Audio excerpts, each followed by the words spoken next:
श्री शिवाय नमस्तुभ्यम। भगवान देवाधिदेव महादेव के पवित्र मंदिर प्रांगण में आपने हमेशा देखा होगा कि नंदी तो रहता है, पर नंदी के साथ में कछुए का दर्शन अपन करते हैं। जो कृष्णेश्वर बाबा के इस 12 ज्योतिर्लिंग में 12वें नंबर के ज्योतिर्लिंग में हम इस कछुए का दर्शन कर रहे हैं, जो अति प्राचीन है। क्यों? आपने देखा है कि नंदी तो शिवालय में रहता ही है, पर कछुआ क्यों?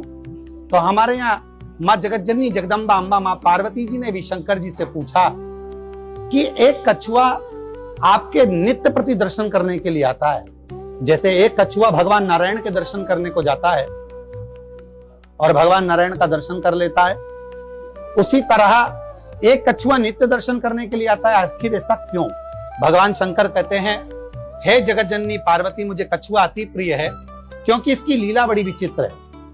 बड़ा समझ कर धीरे धीरे चलता है।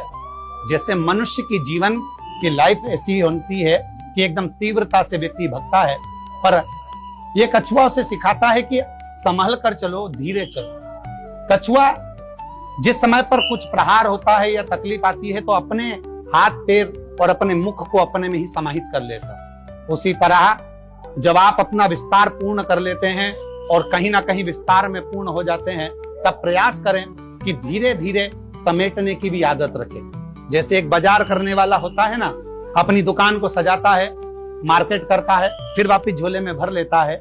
भगवान शंकर कहते हैं कछुआ वही दर्शाता है कि हमें चलने की आदत होना चाहिए और जितना विस्तार हमने करा है उस विस्तार को फिर समेटें। अर्थात ये ना हो कि अहंकार में, काम में, लोभ में, आसक्ति में, वासना में, तृष्णा में हमने फिलारा तो ज्यादा कर लिया पर वापिस समेट ना पाए। तो ये कछुआ हमें प्रेरणा देता है कि जितने विस्तार से आप चलें उतना ही समेटने की आदत भी रखें और शिव तत्व को प्राप्त करते रहें। कछुए की एकाग्रता, आप कछुए को कहीं पर भी घुमा दो पर वो जिस जगह पर जा रहा था उसी मार्ग को फिर पकड़ लेता। तो शिव महापुराण में लिखा है कि भगवान शिव को कछुआ इसलिए प्रिय है कि वो कछुआ दर्शाता है कि आप अपनी मंजिल मत छोड़ो, अपना लक्ष्य मत छोड़ो, अपना मार्ग मत छोड़ो। एक ना एक दिन आप अपने मार्ग तक पहुंच ही जाओगे। श्री शिवाय नमस्तुभ्यम। हर हर